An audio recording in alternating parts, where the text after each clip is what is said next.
अपनी भावनाओं को बेहतर ढंग से जानने के 5 तरीके। इससे पहले कि आप आगे बढ़ें, कुछ देर रुकें। यदि आप चाहें तो अपनी आंखें बंद कर लें और कुछ शांत सांसें लें। फिर अपने आप से पूछें, आप इस समय कैसा महसूस कर रहे हैं। एक शब्द वाले उत्तरों के बारे में सोचें जो बताते हैं कि आप कैसा महसूस करते हैं। ध्यान दें कि कौन से शब्द मन में आते हैं। क्या कोई एक भावना उभर कर सामने आती है या कुछ है। एक ही समय में आपके मन में विपरीत भावनाएं भी आ सकती हैं। उदाहरण के लिए उत्साहित और घबराया हुआ, यह सामान्य है। बस उन भावनाओं पर ध्यान दें जो आप इस समय महसूस कर रहे हैं। इसका कोई सही या गलत उत्तर नहीं है। ऐसा करना अपनी भावनाओं के प्रति जागरूक रहने का एक सरल तरीका है। कभी-कभी अपनी भावनाओं के प्रति जागरूक रहना आसान होता है। हो सकता है कि कोई ऐसी भावना हो जो आपके लिए प्रबल और स्पष्ट हो। अन्य समय में आप इस बात पर अधिक ध्यान दे सकते हैं कि आप कैसा महसूस करते हैं, लेकिन आपकी भावनाएं वहाँ हैं और वे सभी सामान्य हैं। भावनाएं शरीर से मिलने वाले संकेत हैं जो हमें खुद को समझने और अच्छे निर्णय लेने में मदद करती है। उदाहरण के लिए ट्रैफिक में सड़क पार करने जैसी स्थिति में डर महसूस करना सुरक्षित रहने के लिए एक उपयोगी संकेत है।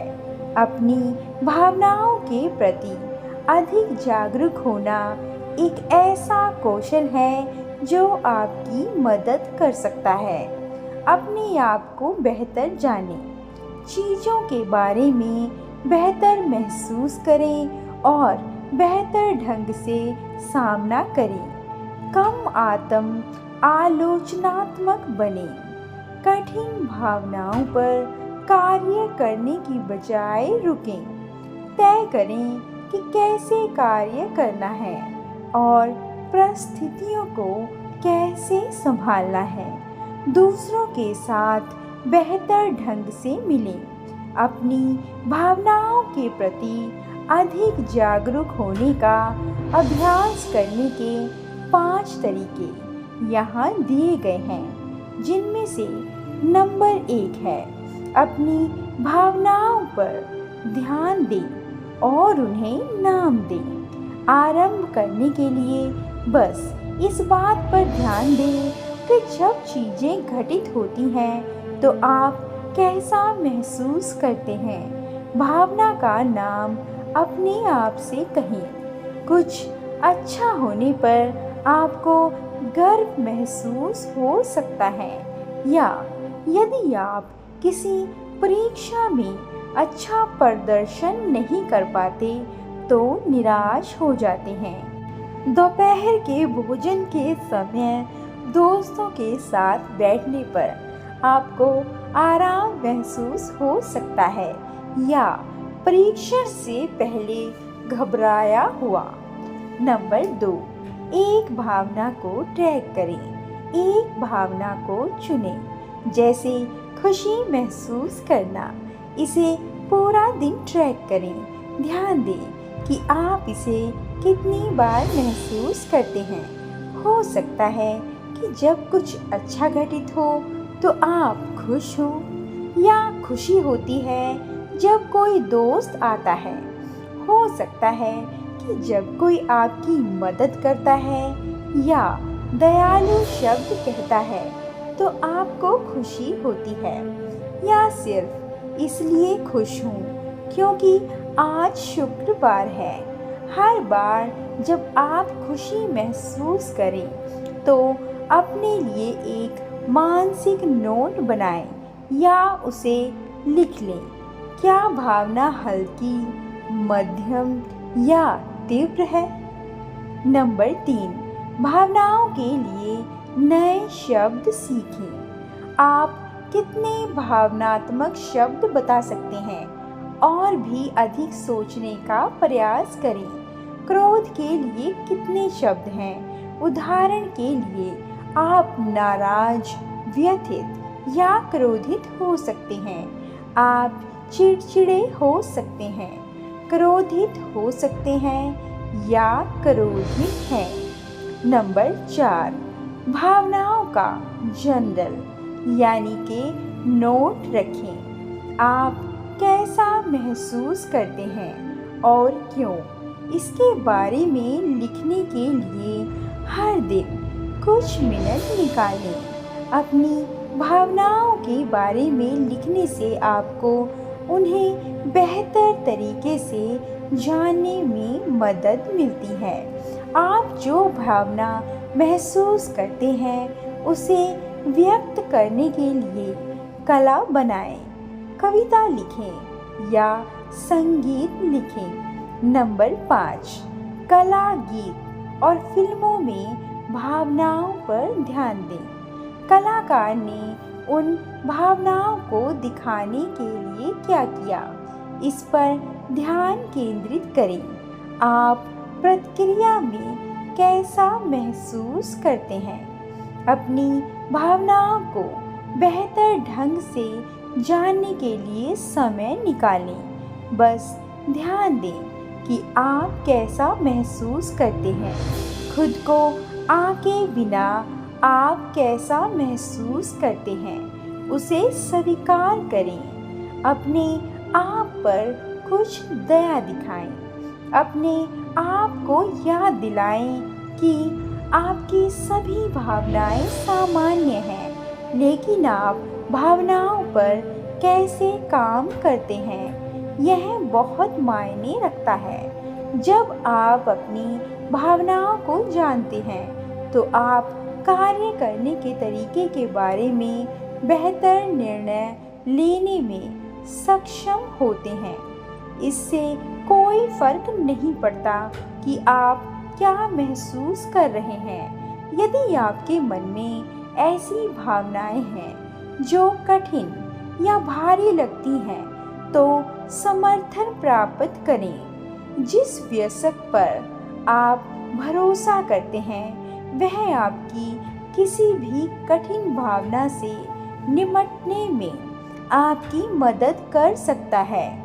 कभी-कभी लोग दैनिक जीवन को प्रभावित करने वाली कठिन भावनाओं से निपटने के लिए चिकित्सक की मदद लेते हैं। दोस्तों, इन ऊपर दिए तथ्यों को ध्यान में रखते हुए आइए आपको मन की भावनाओं पर एक मोटिवेशनल कहानी सुनाती हूँ। कहानी का शीर्षक है भावनाओं की कहानी। आज मैं आपको ऐसी कहानी सुनाती हूँ जो इस धरती पर बहुत पहले घटी थी। हम इंसानों के वजूद से भी पहले, और तो और डायनासोर युग से पहले की बात है ये। उस समय तक पृथ्वी पर सिर्फ ऊर्जा का वास था, भावनाओं के रूप में। एक द्वीप था, यानी एक टापू था, जहाँ सभी भावनाएं, खुशी, उदासी, ईर्ष्या, घमंड, ज्ञान और प्यार सहित अन्य सभी तरह की भावनाएं रहती थी। एक दिन उस द्वीप पर यह घोषणा हुई कि यह द्वीप गहरे विशाल सागर में डूब जाएगा।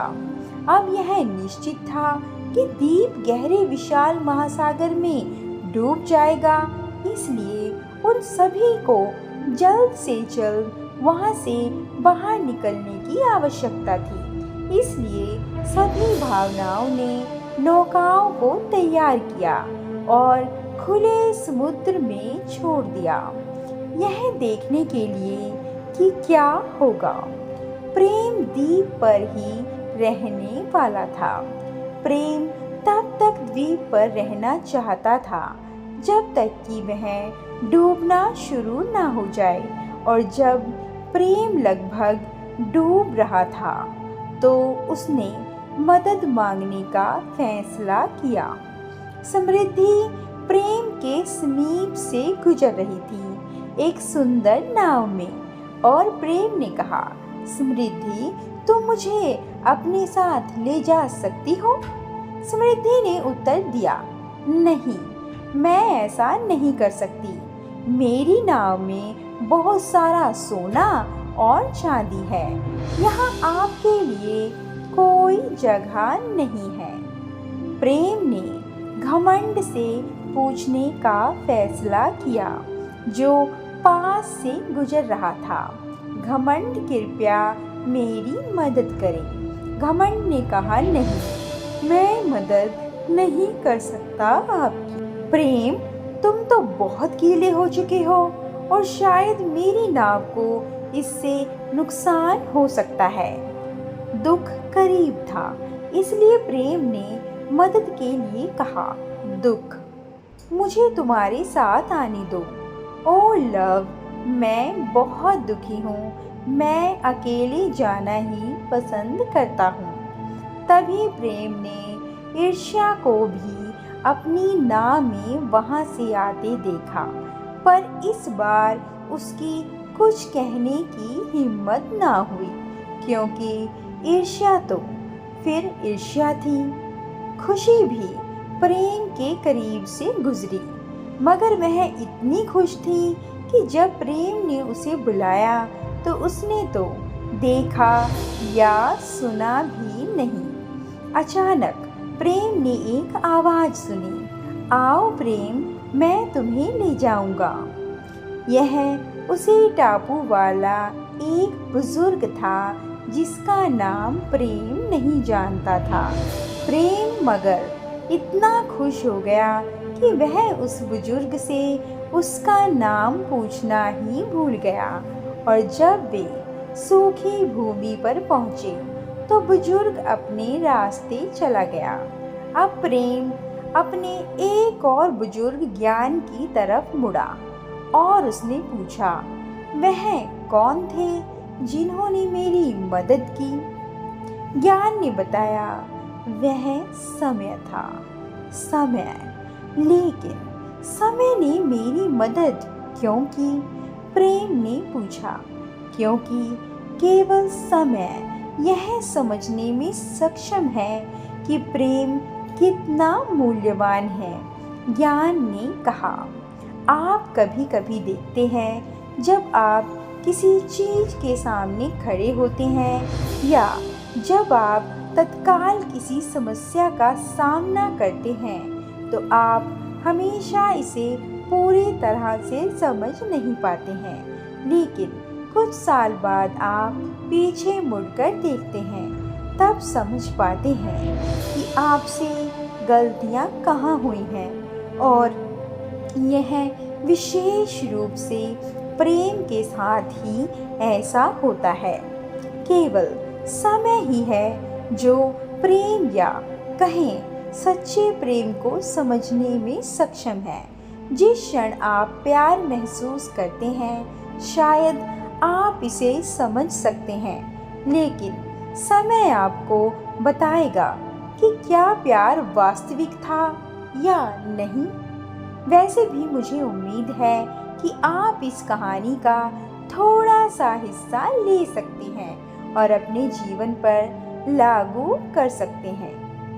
दोस्तों, भावनाओं पर लेख कैसा लगा कमेंट कर ज़रूर बताएं, और ऐसी अधिक मोटिवेशनल स्पीच और कहानियों के लिए वीडियो को लाइक, शेयर और चैनल को सब्सक्राइब करना ना भूलें। धन्यवाद।